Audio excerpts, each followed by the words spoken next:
I was lying on the cold concrete beneath my family's balcony, blood pooling beneath my shattered arm, when I heard my mother's voice cut through the night air like a blade. Not a cry of concern, not a gasp of horror, just her sharp, irritated tone yelling down at me. "Stop being so dramatic. Get up before the neighbors see you making a scene." Above me, silhouetted against the yellow porch light, my brother Mark leaned over the railing, cigarette dangling from his lips, and laughed. Actually laughed. "See? Mom, I told you she'd make it all about her. One little push, and she acts like she's dying." That was the moment. The moment I realized I had spent 25 years waiting for love from people who didn't know what the word meant. If you've ever felt invisible in your own family, or wondered why you keep sacrificing for people who never give back, stay with me. This story gets darker before it gets better. But I promise you, it ends with freedom. And if this resonates with you, please hit that like button and subscribe, because sharing these stories helps more people than you know. Drop a comment below if you've ever felt like the family scapegoat. You're not alone, but let me take you back to the beginning, to show you how I ended up broken on that concrete. And more importantly, how I finally broke free. I grew up in a small house on Maple Street where the paint was always peeling and the grass was always too long.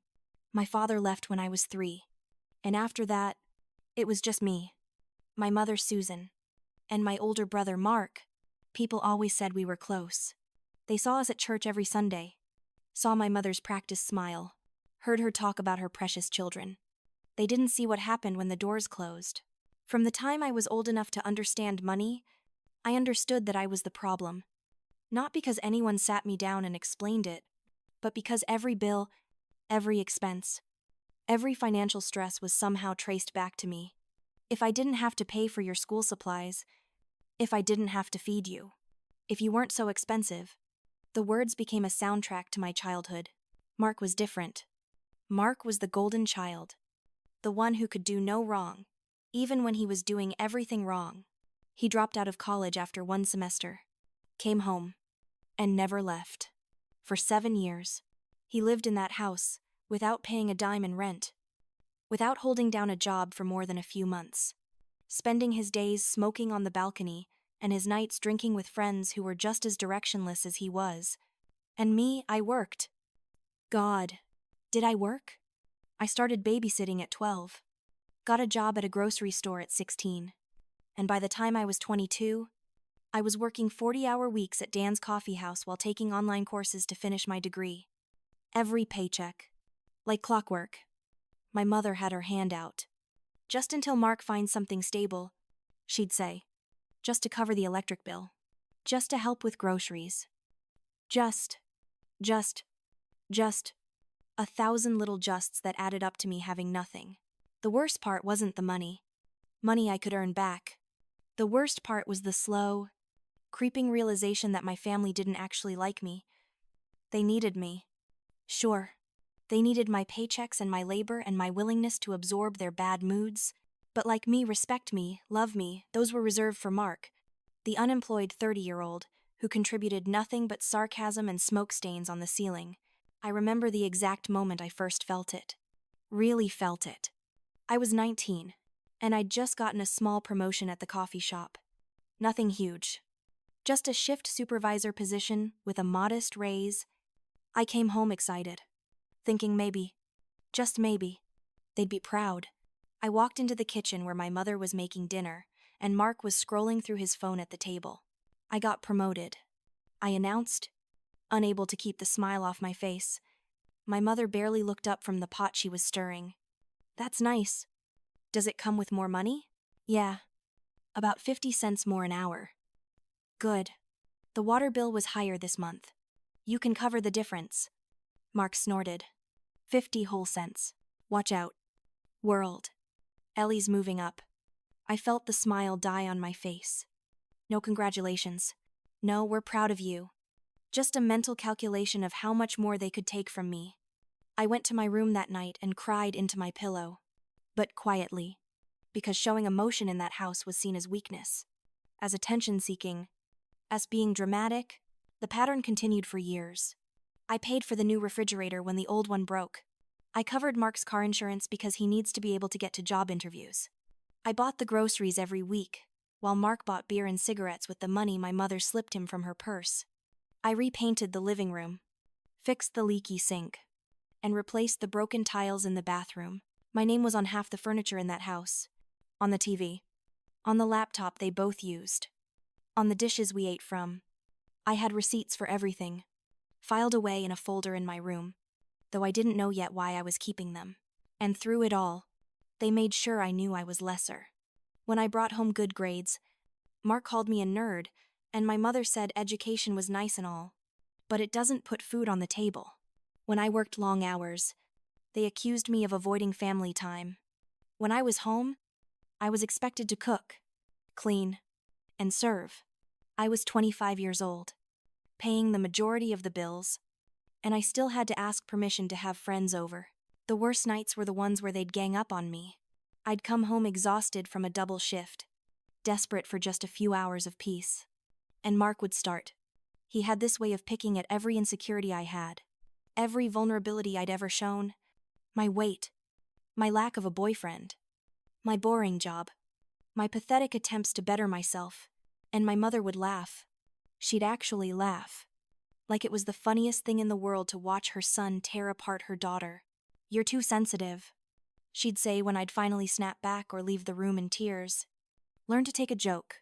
This is just how families are." But I knew, somewhere deep in my bones, that this wasn't how families were supposed to be. Real families didn't use money as a weapon. Real families didn't make you feel like you owed them for the crime of existing. Real families didn't laugh when you were hurting. The Thursday before everything changed was ordinary, in the worst way. I'd worked a 10-hour shift at the coffee shop. My feet were killing me, and I had a headache that felt like someone was driving nails into my skull. All I wanted was to eat something, take a shower, and collapse into bed. I came through the door around 8 p.m., dropping my keys into the bowl on the hall table. The house smelled like cigarette smoke. As always, Mark was on the balcony, and I could see the red glow of his cigarette through the sliding glass door.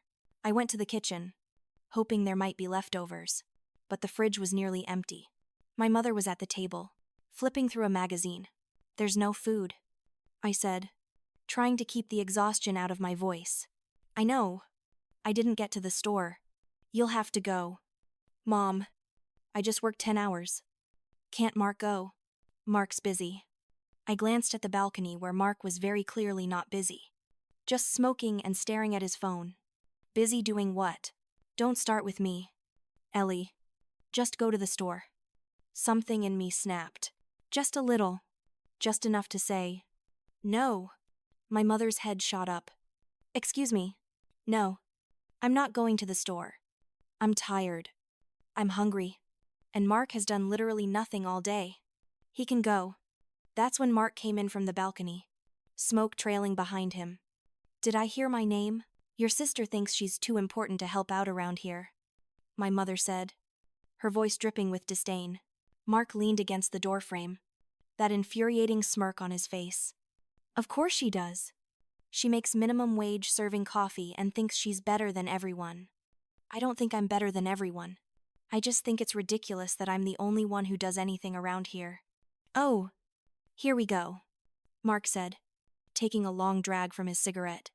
"The martyr routine. Tell us again how hard you have it. Ellie, tell us how you're the only one suffering." "I work 50 hours a week. I pay for half the bills. I do all the shopping and most of the cleaning. What exactly do you do?" "Mark?" His face darkened. "What do? I deal with living with an ungrateful brat. That's what I do. Ungrateful. I pay for your car insurance. I bought the couch you're sitting on every day, doing nothing." Mark took a step toward me, and something shifted in the air. Something dangerous. "You want to talk about what you've bought? You want to keep score? Maybe we should talk about how much it cost to raise you. Maybe we should talk about how much Mom sacrificed to keep a roof over your head while Dad was gone." "I was a child. I didn't ask to be born. And I've paid back every penny 10 times over." "You haven't paid back anything," my mother cut in, her voice cold. "You live here rent-free. Rent-free, Mom. I pay more than half the bills. That's not rent. That's contribution. There's a difference." I felt like I was losing my mind. How could they twist reality so completely? How could they make me feel guilty for asking for the bare minimum of fairness? This is insane, I said, more to myself than to them. This whole thing is insane. Mark flicked his cigarette into the sink, and it hissed against the wet porcelain. You know what your problem is. Ellie, you think the world owes you something. You think because you work at some dead-end coffee shop that you're special? You're not special. You're just desperate for attention. And you're desperate for anything that doesn't require effort. I shot back. That was the wrong thing to say. I saw it immediately in the way Mark's jaw clenched, in the way his hands curled into fists, but I was so tired, so angry, so done with being the punching bag that I didn't care. He moved fast. Faster than I expected. One moment he was across the kitchen, and the next he was in front of me, his hand shoving my shoulder hard. I stumbled backward, trying to catch my balance. But my hip hit the counter, and I spun sideways. The balcony door was open. I remember that detail so clearly. The door was open, and I was stumbling toward it, and Mark's hands were on me again, pushing, and then there was nothing but air. The fall seemed to happen in slow motion. I saw the railing pass by, saw the dark sky above, and then I hit the concrete below with a sound I'll never forget. A wet crunch that I felt more than heard. Pain exploded through my left arm and my right knee, white hot and all-consuming. I tried to scream but couldn't get enough air in my lungs. Above me, I heard my mother's voice. What the hell did you do? She was coming at me. I was defending myself. Defending yourself from what? Your little sister. She started it. I managed to roll onto my side, cradling my arm against my chest. It was bent at a wrong angle, and every slight movement sent waves of nausea through me. My knee was bleeding, torn open where it had scraped against the concrete. I could taste blood in my mouth from where I'd bitten my tongue. Help, I tried to say, but it came out as barely a whisper. That's when I heard my mother's next words. The words that changed everything. Stop being so dramatic. Get up before the neighbors see you making a scene. Not, are you okay? Not, oh my God, we need to call an ambulance. Just concern about what the neighbors would think. Mark leaned over the railing, and in the yellow porch light, I could see that same smirk. See, Mom, I told you she'd make it all about her. One little push, and she acts like she's dying. I lay there on the cold concrete, looking up at the two people who were supposed to love me more than anyone in the world, and I felt something inside me die. Not my body, though that was certainly damaged. Something deeper. The last desperate hope that they might actually care. Lights flicked on in neighboring houses. I saw curtains twitch, saw faces appear in windows, and then quickly disappear. No one came out. No one called for help. This was a nice neighborhood, the kind where people minded their own business, especially when it came to family matters. I don't know how long I lay there. It felt like hours, but was probably only minutes. Eventually, I managed to get to my feet, using my good arm to push myself up. The world tilted and spun, and I had to lean against the fence to keep from falling again. My left arm hung useless at my side, and every breath sent sharp pains through my ribs. I made my way around to the front door, leaving a small trail of blood from my knee. The door was unlocked. Inside, I could hear my mother and Mark arguing in the kitchen. You can't just throw your sister off a balcony, my mother was saying, but her tone was more annoyed than horrified. I didn't throw her. She lost her balance. She's going to want to go to the hospital. Then let her. She's probably fine anyway. You know how she exaggerates. I stood in the doorway, holding my arm. They both looked up at me, and I waited. Waited for the apology, for the rush of concern, for something that resembled human decency. My mother sighed. I suppose you want to go to the emergency room. My arm is broken. It's probably just bruised. Put some ice on it. Mom, I can see the bone. She stood up, walked over, and gave my arm the most cursory glance. Fine, but I'm not sitting in the ER all night. You're old enough to go yourself. Take an Uber. I don't have money for an Uber. Of course you don't. You never have money. Do you? She opened her purse, pulled out a $20 bill, and slapped it on the counter. There. Don't say I never do anything for you. Mark was already walking away, back to the balcony, like nothing had happened. Like he hadn't just assaulted his sister. Like this was all just another Thursday night. I took the $20 with my good hand and left. I didn't cry. I was too shocked to cry. I walked to the end of the block, called an Uber with shaking fingers, and sat on the curb to wait. When the driver asked what happened, I said I fell.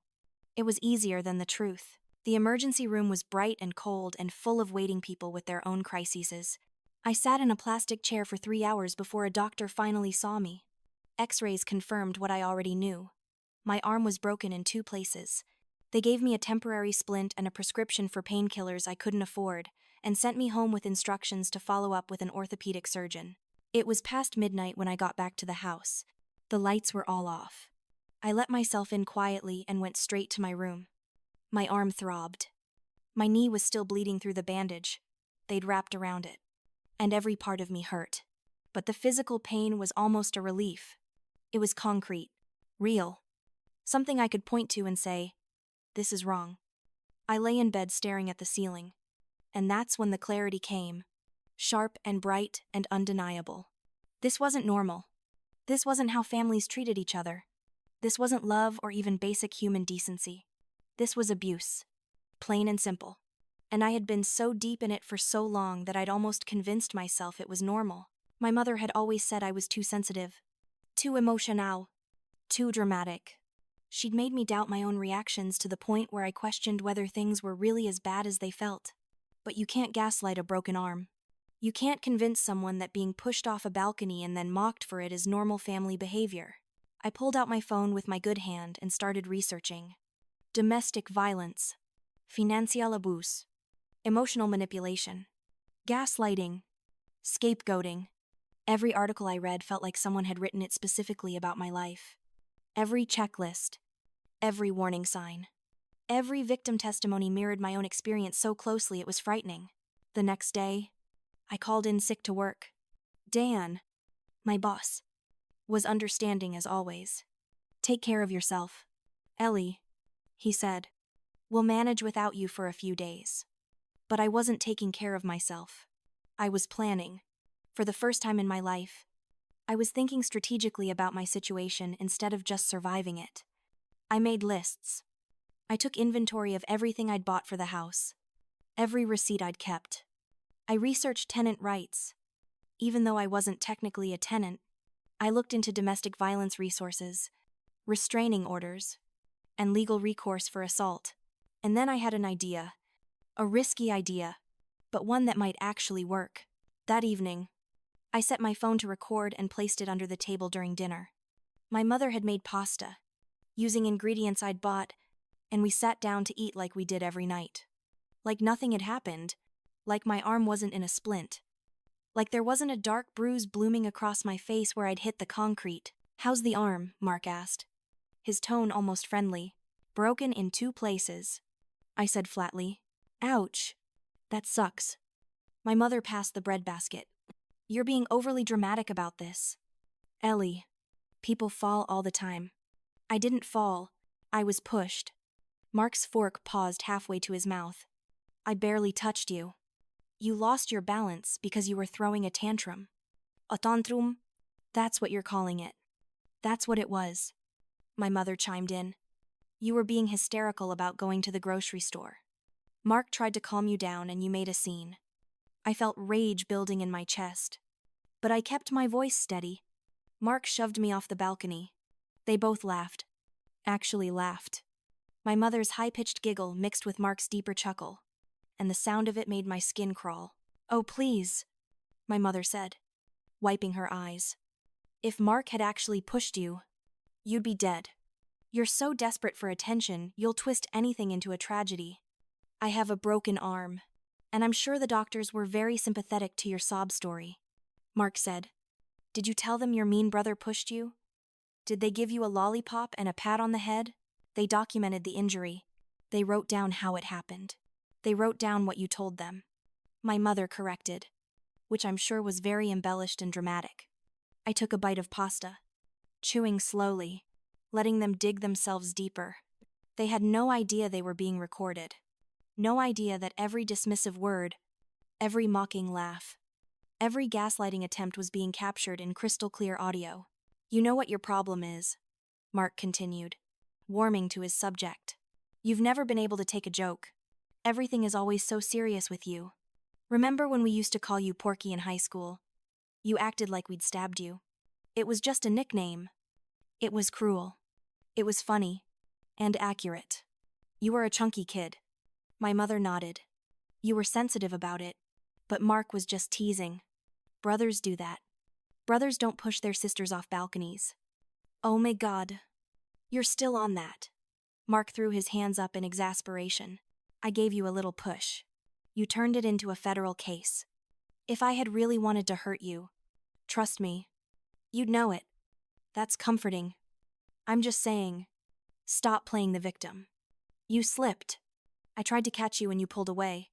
It's your own fault you got hurt. That's not what happened. That's exactly what happened, my mother said firmly. And if you keep spreading lies about your brother, you're going to cause serious problems in this family.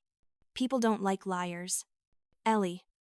I finished my dinner in silence, letting them talk. They were so confident, so sure that they'd convinced me once again that my reality wasn't real. They had no idea that this time, I was documenting everything. Over the next week, I recorded 3 more dinners. Each time, they brought up the incident, and each time, they laughed about it. My mother even joked about it with her friend on the phone while I was in the next room. Oh, Ellie, she's fine. Took a little tumble off the balcony, and you'd think she'd been in a car accident. So dramatic. Mark barely touched her, and she went flying like one of those soccer players who fake injuries. I captured it all. Every cruel word, every dismissive laugh, every attempt to rewrite history. And then I edited the recordings, carefully removing my own voice, leaving only theirs. Just their laughter, their mocking, their admission that Mark had pushed me, their insistence that I was overreacting and lying. When I had enough, I went to work early one morning to talk to Dan. He was in the back office, doing inventory, and he looked up with concern when he saw me. Ellie, how are you feeling? How's the arm? Getting better. I closed the door behind me and sat down. Dan, I need your help with something, and I need you to not ask me a lot of questions right away. He set down his clipboard, his expression serious. Okay, what's going on? I played him the recording. All of it. 20 minutes of my family's cruelty. Laid bare.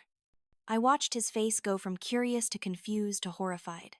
When it ended, he sat back in his chair and ran his hand through his hair. Jesus Christ. Ellie, how long has this been going on? All my life. Really? But it's been getting worse. You need to get out of there. Today. Right now. I will. But first, I need you to do something for me. I explained my plan. It was risky, maybe even vindictive. But I was past caring about being the bigger person. Being the bigger person had gotten me a broken arm and a lifetime of abuse. It was time to be the person who fought back. Dan agreed to help. More than that, he offered me a place to stay. A room above the coffee shop that he'd been using for storage. I'll clear it out today, he said. You can move in tonight. That evening, I made coffee. A nice, strong pot of my mother's favorite blend. I poured her a cup and brought it to her in the living room where she was watching TV. Thanks, honey, she said absently, not even looking at me. Mom, I need you to listen to something. Not now. I'm watching my show. This is important. She sighed dramatically, but picked up the remote and muted the TV. What? I pulled out my phone and pressed play. Her voice filled the room. If Mark had actually pushed you, you'd be dead. You're so desperate for attention, you'll twist anything into a tragedy. Then Mark's voice, I gave you a little push. You turned it into a federal case. The color drained from my mother's face. What is that? That's you. And Mark, talking about how he pushed me off the balcony and how I'm being dramatic about it. Mark came down the stairs, drawn by the voices. What's going on? I played another clip. Their laughter, their jokes about my injuries, their dismissal of my pain. Mark went very still. You recorded us. My mother's voice was barely a whisper. I did. Every dinner for the past week. Every cruel word, every gaslighting attempt, every admission that Mark assaulted me, and you both think it's hilarious. You can't do that, Mark said, but there was fear in his voice. That's illegal. Actually, in this state, one-party consent is all you need for recording. I'm that one party, so it's perfectly legal. My mother set down her coffee cup with shaking hands. Ellie, honey, let's talk about this. There's nothing to talk about. I'm done. Done. What does that mean? It means I'm leaving. It means I'm taking back everything I've paid for in this house. And it means everyone is going to hear what you really are. Mark took a step toward me, and I held up my phone. Don't. I've already sent the recordings to several people. Father Murphy at church, Aunt Marie, Dan at the coffee shop, your boss, Mom. If anything happens to me, if you try to stop me, the rest goes public. All over social media. Everyone you know will hear exactly how you treat your daughter. The room went silent. My mother's carefully constructed image, the one she'd maintained for years, was crumbling. The sweet single mother who sacrificed everything for her children, the pillar of the community. All of it built on a lie. And I had the evidence. You wouldn't. Susan whispered. Watch me. This will destroy me. Do you understand that my job, my reputation, everything? Then maybe you should have thought about that before you mocked me for having a broken arm that your son gave me. Mark's hands were clenched into fists. Delete it. Delete it right now.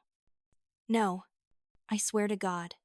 Ellie, if you don't delete those recordings, You'll, push me off another balcony. Go ahead. Mark, there are cameras outside now. Dan helped me set them up. Everything you do from this point forward is documented. It was a lie. There were no cameras. But they didn't know that. And the fear on their faces told me the bluff worked. My mother started crying. Real. Ugly sobs that might have moved me a week ago. But now I just felt cold. How could you do this?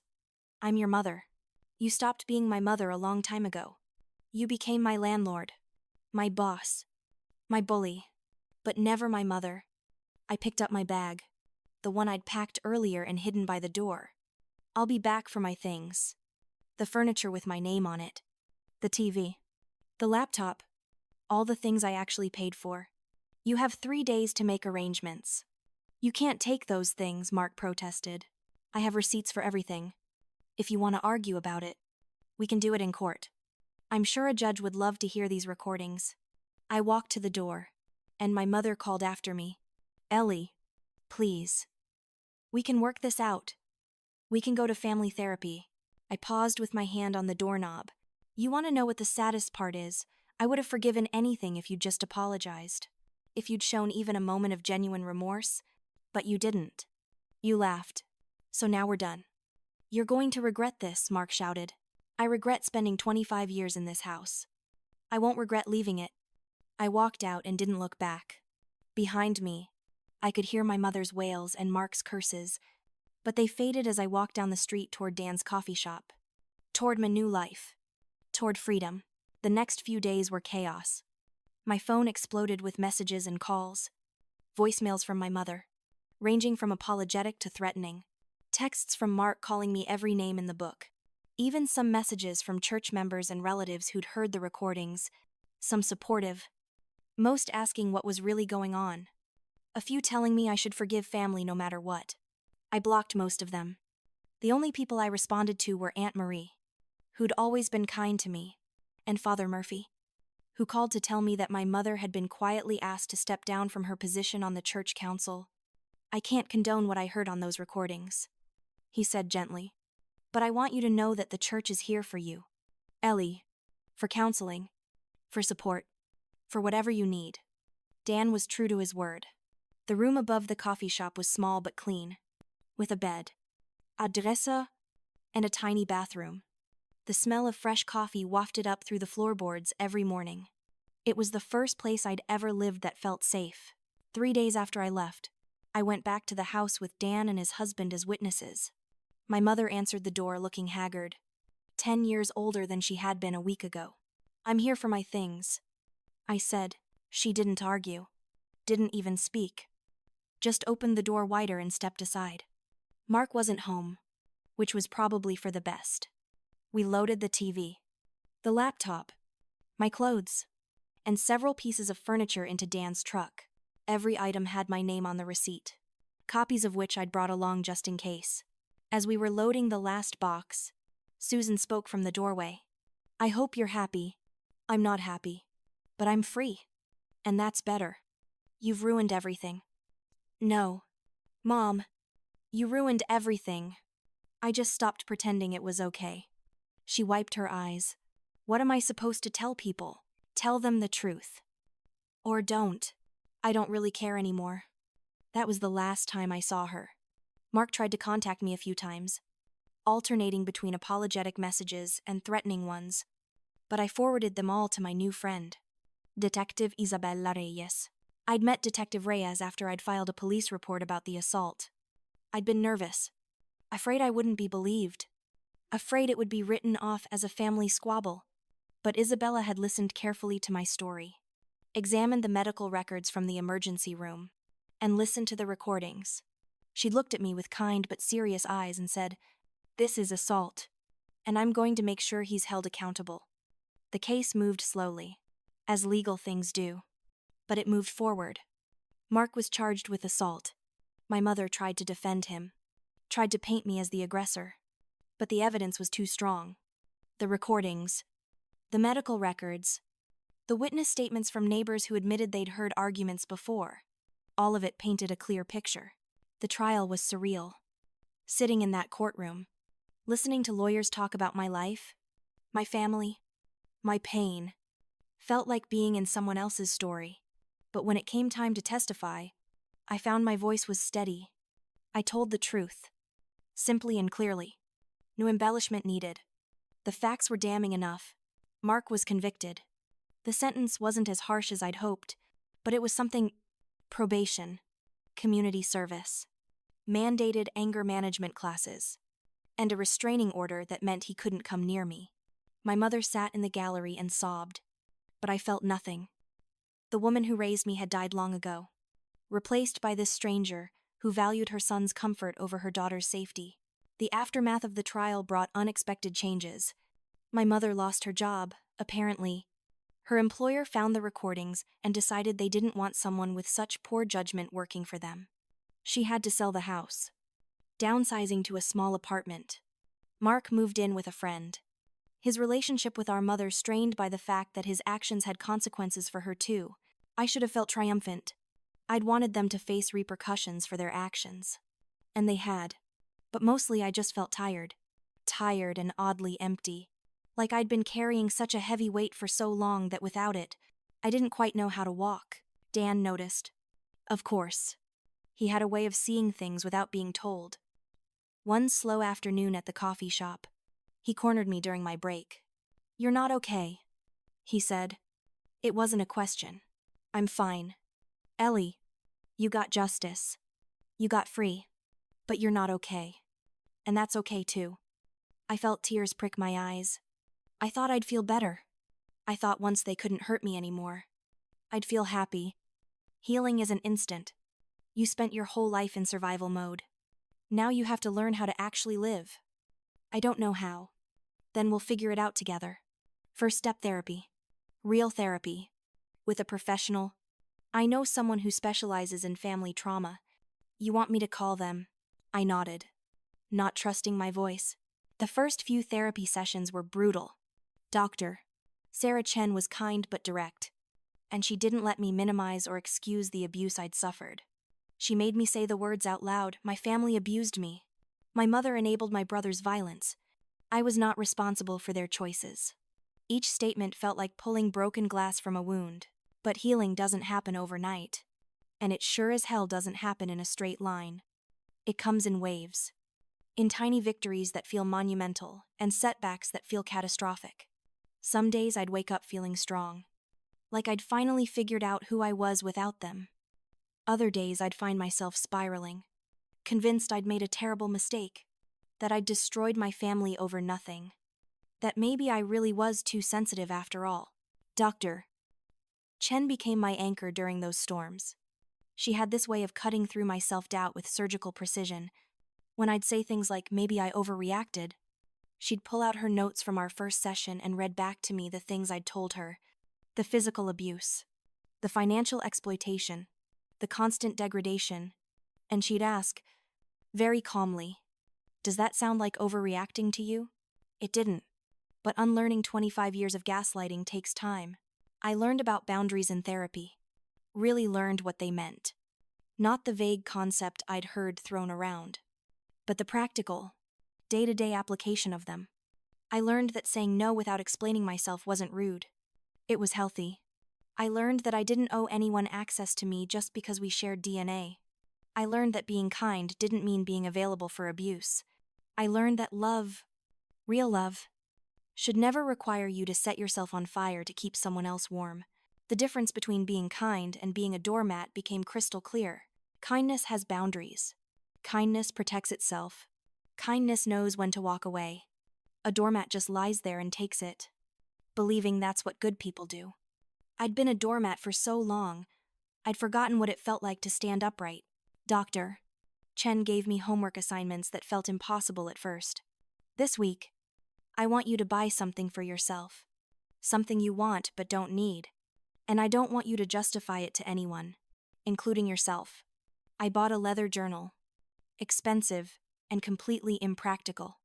And I cried in the bookstore when I paid for it because it felt so foreign to spend money on something that brought me joy instead of someone else's approval. 6 months after the trial, Dan called me into his office at the coffee shop. I thought I was in trouble.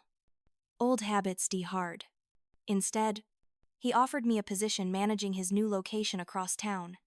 I'm not offering you this out of pity, he said, reading my face. I'm offering it because you're damn good at this job. You know how to read people, how to make them feel welcome, how to turn a chaotic morning rush into something that actually flows. That's a skill.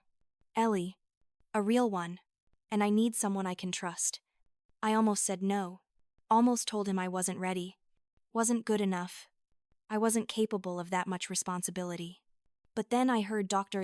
Chen's voice in my head asking what evidence I had for those beliefs. And I realized I had none. Just old tapes playing in my head, recorded by people who'd needed me small. So I said yes. And for the first time in my life, I felt valued for something other than my wallet or my willingness to absorb abuse. I was good at this work. I was good with people. Good at creating the kind of warm, welcoming environment that made customers feel like they'd found a home away from home. The regulars knew my name, asked about my day, noticed when I got a haircut. It was such a simple thing, being seen, but it felt revolutionary. I also started taking classes again, slowly chipping away at my degree in business management. The money I'd once poured into my family's endless needs, into Mark's car insurance and my mother's electricity bills and furniture I'd never see again, was now mine. Mine to invest in myself, in my education, in my future. But here's the thing. Nobody tells you about suddenly having agency over your own resources. It feels wrong at first. Deeply, viscerally wrong. I'd open my banking app and see money actually accumulating instead of being immediately drained. And I'd feel guilty. Like I was being selfish. Like I should be sending it to someone who needed it more. One particularly bad night, I actually drafted a text to my mother, asking if she needed help with bills. I showed it to Dr. Blank Chen at our next session. She didn't tell me it was a bad idea. She just asked me to sit with the feeling of wanting to send it and explore where it came from. Was it love? Or was it trained behavior? The learned response of a person who'd been conditioned to believe their worth was tied to their usefulness. I deleted the text. It wasn't love. It was the ghost of who I used to be, desperately trying to earn approval from people who'd never planned to give it. The apartment above the bakery slowly transformed from a place I slept into a real home. I spent a weekend painting the walls a warm butter yellow, the color of morning sunlight. I hung curtains, actual curtains I picked out myself, not whatever was cheapest, or whatever my mother thought was acceptable. I filled the windowsills with plants, succulents and herbs, and a stubborn little cactus that refused to die despite my inexperience.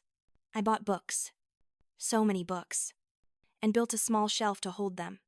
I found a vintage armchair at a thrift store, reupholstered it myself, watching YouTube tutorials, and created a reading corner that was mine, and only mine. No one could walk into that space and mock my choices.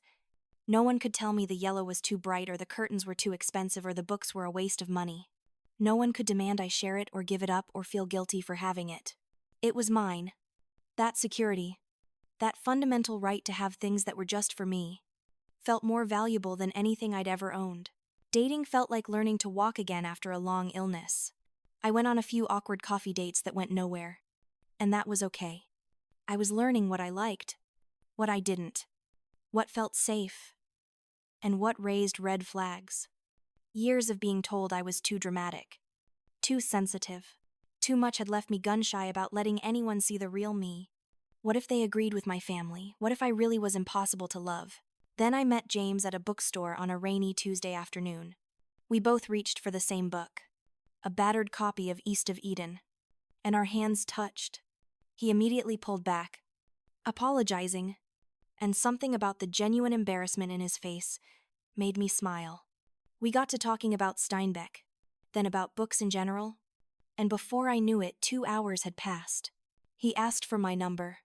I gave it to him, but told him up front that I wasn't great at dating, that I came with baggage, that he should probably run while he had the chance. He laughed, not unkindly, and said, "We all come with baggage. The question is whether we're willing to unpack it or keep living out of the suitcase." We took things slowly. Coffee dates that turned into dinner, dates that turned into long walks through the park. He never pushed, never demanded more than I was ready to give. And when I finally told him about my family, about the abuse and the trial and the complicated mess of loving people who'd hurt me, he didn't flinch. He didn't offer platitudes or tell me to forgive them or suggest I was being too harsh. He just said, very quietly, "They didn't deserve you." 4 words. 4 simple words. And something inside me that had been holding its breath for 25 years finally exhaled. Because he was right. They didn't deserve me. Not my money. Not my forgiveness. Not my endless capacity to absorb their cruelty and call it love. They didn't deserve me. And I was allowed to acknowledge that without being a bad person, the hardest part of building a new life wasn't the big dramatic moments.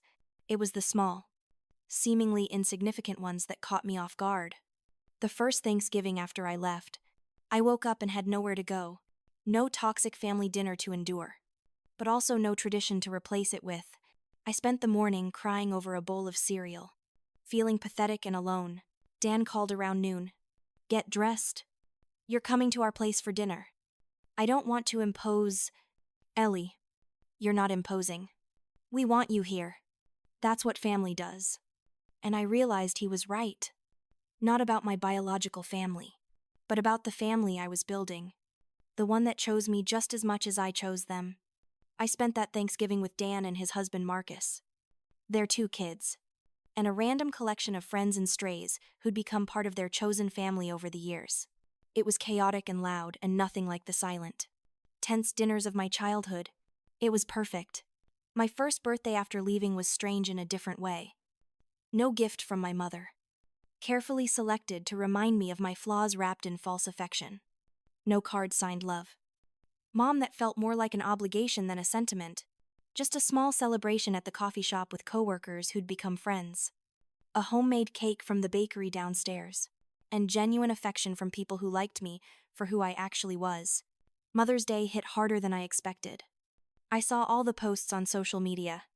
The flowery tributes to amazing moms. The brunch photos and flower bouquets. And I felt the loss. Not of my actual mother, but of the mother I deserved and never had. The mother who would have protected me instead of enabling my abuser. The mother who would have chosen me, just once, over her golden child son. I called Dr. Chen, who squeezed me in for an emergency session even though it was Sunday. Grieving the parent you needed is just as valid as grieving the parent you had. She told me, "You're allowed to mourn the relationship that should have been, even while you celebrate escaping the relationship that was." But through all the hard moments, I was building something real. A chosen family of people who showed up without keeping score. Dan, who gave me a job and a home and never once asked for anything in return. Marcus, Dan's husband, who taught me how to cook actual meals instead of surviving on coffee and toast. Dr. Chen, who held space for my anger and my grief and my slowly emerging hope. James, who loved me patiently while I learned how to believe I was lovable. Even my coworkers at the coffee shop became genuine friends. People I could call when I was having a bad day. People who'd text me funny memes just to make me smile. This was what family was supposed to feel like. Safe. Reciprocal. Built on genuine affection instead of obligation and guilt. A year and 3 days after I walked out of that house for the last time, a letter arrived. My mother's handwriting on the envelope sent a jolt of adrenaline through my system, that old fear response I thought I'd conquered. My hands shook as I held it, and for a moment I considered throwing it away unopened. But curiosity, that dangerous thing, won out. I opened it carefully, half expecting it to be booby-trapped somehow. As if her words could reach through the paper and hurt me. The letter was short, barely half a page. No, dear Ellie. No, I'm sorry. Just a clinical recitation of how difficult things had been since I left. How her friends at church had stopped calling. How she'd lost her job after that unfortunate misunderstanding with the recordings. How Mark was struggling to find work with his record. How the apartment she'd moved to was small and depressing. How people treated her differently now. With pity or judgment or barely concealed disgust. And then, at the end, as if it was the most reasonable request in the world, we need you. Come home and we can put this behind us. I read it once, then again, and then I did something I never thought I'd do. I laughed. Not a bitter, angry laugh. Not even a sad one. Just a genuine laugh of sheer disbelief at the audacity. The breathtaking nerve of thinking that after everything, after the years of abuse and the assault and the trial and the recordings where they'd laughed at my broken arm, I would just come back because they needed me. As if my needs had ever mattered to them. I showed the letter to James. He read it silently, his jaw tightening. Are you going to respond? No. Not even to tell her to go to hell. I thought about it. There was a certain appeal to a final, scorching message that would make clear exactly how much they'd destroyed. But that would give them power they didn't deserve. It would mean they still mattered enough to warrant my anger. No, I said again. They don't get any more of my time or energy. Not even my anger. The letter went into a folder with all the other documentation from that chapter of my life. The medical records from the ER, copies of the recordings, the trial transcripts. I kept them not because I needed them anymore. Not because I was still fighting. But because remembering where I'd been helped me appreciate where I was going. Plus, if they ever tried to twist the narrative or come after me again, I had evidence. Cold. Hard. Undeniable evidence. Life continued. Not in dramatic leaps, but in small, steady steps forward. Another 6 months passed. Then a year. Then 2. Each day I woke up in my yellow apartment, made coffee from the shop downstairs, and went to work managing 3 locations now, promoted to regional manager, because I was genuinely good at what I did. Each day I came home to James, to our small house with the garden where I grew tomatoes that actually survived and herbs I used in cooking. Each day I was a little more certain that I'd made the right choice. I finished my degree with honors. On graduation day, I walked across that stage with Dan and Marcus and James cheering from the audience, and I felt something I'd never felt before, pride. Not pride in being useful or necessary or good at absorbing abuse. Pride in actual accomplishment. Pride in surviving. Pride in becoming someone I actually liked. I adopted a cat from the shelter. A cranky tortoiseshell named Muffin, who had been returned 3 times for being too difficult. She hissed at everyone, refused to be held, and only showed affection on her own terms. I loved her immediately. We understood each other. She and I, both of us learning to trust again. Both of us figuring out that not everyone who reaches for you is trying to hurt you. But recovery isn't linear, and there were still hard days. Days when I'd see someone who looked like Mark from behind and my heart would start racing. Days when a certain tone of voice would send me right back to that kitchen, that balcony, that concrete.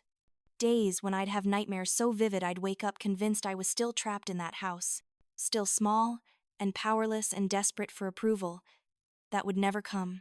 Those moments grew fewer and farther between as time passed. the power they'd had over me, that absolute control over my emotional state, faded like old photographs left in the sun. The images were still there, still visible, but less sharp, less painful, less able to reach across time and hurt me. I never reconciled with them. This seemed to bother other people more than it bothered me. Well-meaning acquaintances would ask if I'd considered reaching out, especially around holidays. Distant relatives would suggest that life was too short to hold grudges. Even strangers, upon hearing abbreviated versions of my story, would offer unsolicited advice about forgiveness and family being forever. Dr. Chen helped me develop responses to these people, ways to shut down the conversation without being rude. But she also helped me understand something crucial: some wounds are too deep to heal with the people who caused them. Forgiveness doesn't require reconciliation. I could forgive my mother for being a broken person who did terrible things. I could even, on my better days, forgive Mark for being raised by that same broken person and never learning to be anything else. But forgiveness didn't mean I had to let them back into my life. Both things could be true at the same time. 3 years and 4 months after I walked out of that house, Aunt Marie called with news. Susan had moved across the country to live with her sister in Oregon. Mark had finally gotten a job, something in construction. Though Marie didn't have details, they were building lives without me, just as I'd built a life without them.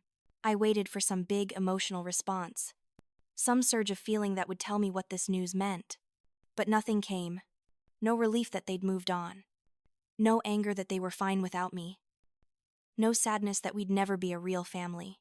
Just a sort of peaceful emptiness where they used to live in my mind. They'd become strangers. People I used to know. Characters in a story about someone else's life. A life I'd lived a long time ago and could barely recognize now. Now I'm 30 years old. I run a successful business. I live in a home I own with a man who treats me with kindness and respect. I have friends who show up when I need them and celebrate when good things happen to me. I have a therapist who keeps me honest and a cat who demands treats at 6 a.m. sharp. It's not the life I imagined when I was younger, but it's better than anything I dared to hope for. Sometimes I think about the version of Ellie who lay on that concrete, broken and alone, listening to her family laugh at her pain. I wish I could go back and tell her what I know now. That she's not too sensitive. That she's not too dramatic. That her pain is real and valid and deserves to be acknowledged. That the people who should love her most have failed her. And that's not her fault. But I can't go back. None of us can. We can only move forward and hope that the steps we take lead us somewhere better than where we've been. My name is Ellie, and I spent 25 years as my family's emotional and financial support system, their punching bag, their scapegoat. I spent 25 years believing I was the problem, and then I spent 3 years learning that I never was. The problem was them, and the solution was me walking away. I'm not a victim anymore. I'm not a survivor, struggling to get by. I'm just Ellie, living her life, choosing her family, building her future. And if that makes me selfish or vengeful or ungrateful in someone's eyes, well, I've learned that other people's opinions can't hurt me unless I let them. The best revenge isn't hurting the people who hurt you. It's building a life so good, so full, so genuinely happy that they become irrelevant. They wanted me small and scared and dependent. Instead, I'm free. And that's the ending they could never have written for me. So here's my question for you. Have you ever had to walk away from people you loved because staying was destroying you? Have you ever been the scapegoat in your family? Have you ever been told you're too sensitive when really, the situation was just that cruel? If any of this resonates with you, please drop a comment below. Share your story. You don't have to be specific if you're not comfortable, but know that you're not alone. And if this video helped you in any way, please hit that like button and subscribe. These stories matter. Your stories matter. The more we talk about family dysfunction and abuse, the more we normalize setting boundaries and walking away when necessary.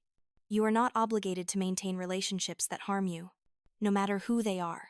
Thank you for listening to my story. I hope it helps someone out there realize that they deserve better too.